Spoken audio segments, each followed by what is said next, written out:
أعوذ بالله من الشيطان الرجيم. بسم الله الرحمن الرحيم.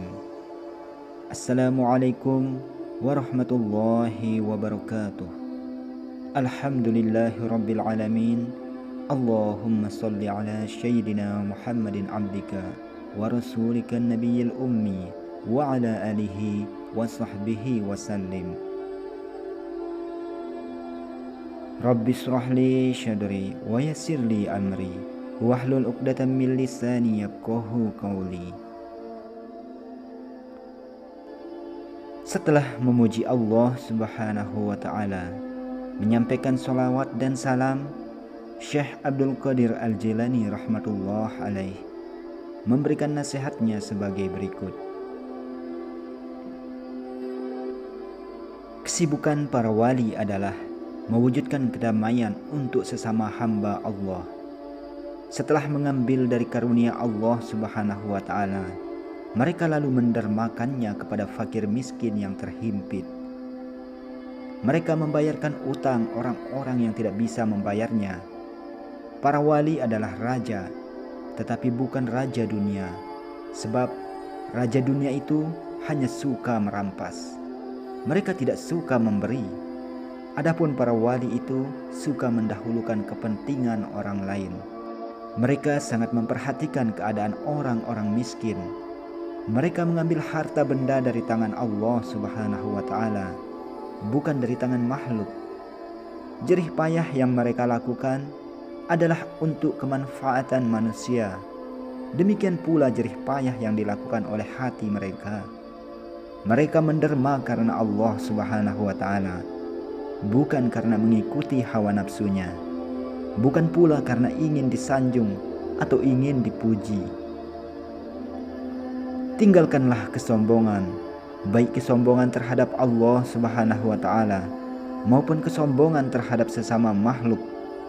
Sesungguhnya sombong itu merupakan sifat raja-raja yang zalim, dan kelak Allah Subhanahu wa taala akan menyeret wajah mereka ke neraka.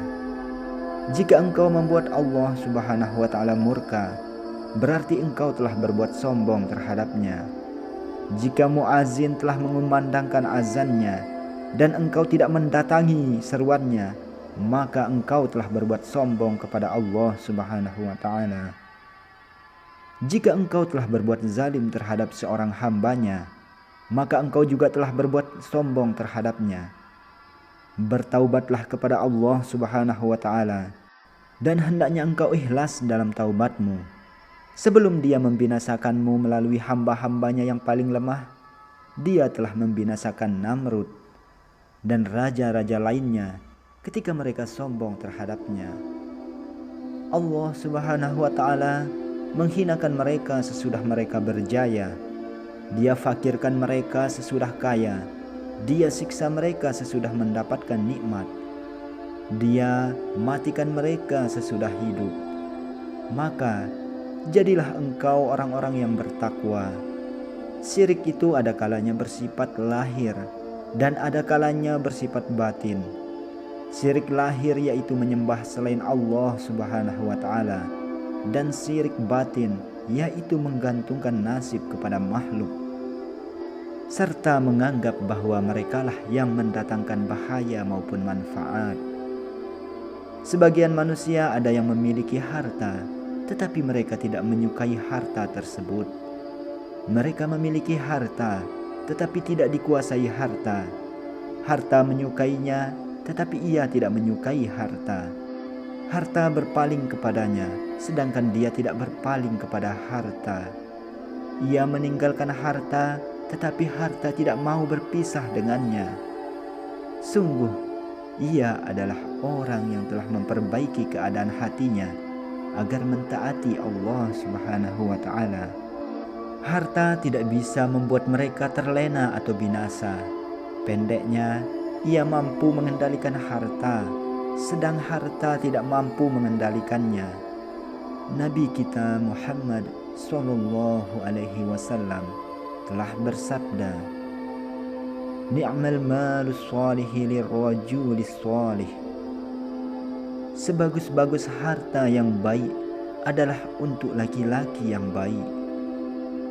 Beliau Shallallahu Alaihi Wasallam juga bersabda, tidak ada kebaikan pada dunia kecuali jika digunakan untuk kebaikan dan perdamaian. Hendaknya dunia yang ada di tanganmu digunakan untuk kemaslahatan keluarga Allah Subhanahu wa Ta'ala. Jika dunia engkau keluarkan dari hatimu, ia tentu tidak akan membahayakanmu. Kenikmatan dan keindahannya tidak akan menipumu. Tidak lama lagi engkau akan pergi, dan orang-orang setelah engkau juga akan pergi. Janganlah engkau mengandalkan otakmu, wahai gulam, dan janganlah engkau mengabaikanku. Sesungguhnya engkau telah tersesat. Barang siapa mengandalkan otaknya, ia akan tersesat, hina, dan terpeleset. Jika engkau mengandalkan otakmu, engkau tidak akan mendapatkan petunjuk dan perlindungan. Karena engkau memang tidak mencarinya dan tidak mengusahakannya. Engkau menyatakan, aku tidak memerlukan ilmu ulama. Dan engkau mengaku sudah memiliki ilmu. Lalu di manakah amalnya? Apakah gunanya pengakuanmu itu? Mana buktinya? Sesungguhnya pengakuanmu sebagai orang yang berilmu dapat diterima jika engkau membuktikannya dengan amal dan ikhlas. Sabar ketika menerima ujian, tidak gentar, teguh pendirian, dan tidak mengadu kepada makhluk. Jika engkau buta, bagaimana mungkin engkau mengaku dapat melihat?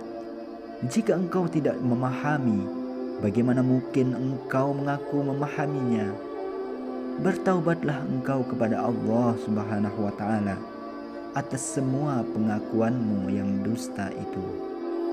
Hendaklah engkau senantiasa bersamanya, bukan bersama selain Dia.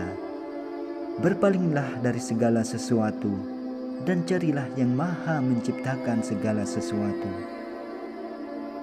Janganlah engkau termasuk golongan orang yang lemah, putus asa dan binasa. Engkau harus mengendalikan nafsumu agar menjadi jinak dan mengenali Tuhannya Subhanahu wa Ta'ala. Ketika itu, barulah engkau dapat berpaling kepadanya. Engkau harus mengikuti kehendaknya dan berdekatan dengannya di dunia dan di akhirat. Hendaknya engkau bertakwa dan menjauhkan diri dari selain Dia. Engkau harus senantiasa teguh mematuhi segala perintahnya dan larangannya. Wahai kaum laki-laki maupun perempuan, sesungguhnya akan meraih kesuksesan orang yang memiliki sebutir keikhlasan, sebutir ketakwaan, sebutir kesabaran, dan sebutir rasa syukur. Tetapi aku melihat engkau betul-betul dalam keadaan bangkrut. Na'udzubillahi min dzalik. Ya Allah, karuniakanlah kepada kami kebaikan di dunia dan kebaikan di akhirat, serta jauhkanlah kami dari siksa api neraka. Amin, amin, ya Rabbal Alamin. Akhirul kalam, wabillahi taufiq wal hidayah. Wassalamualaikum warahmatullahi wabarakatuh.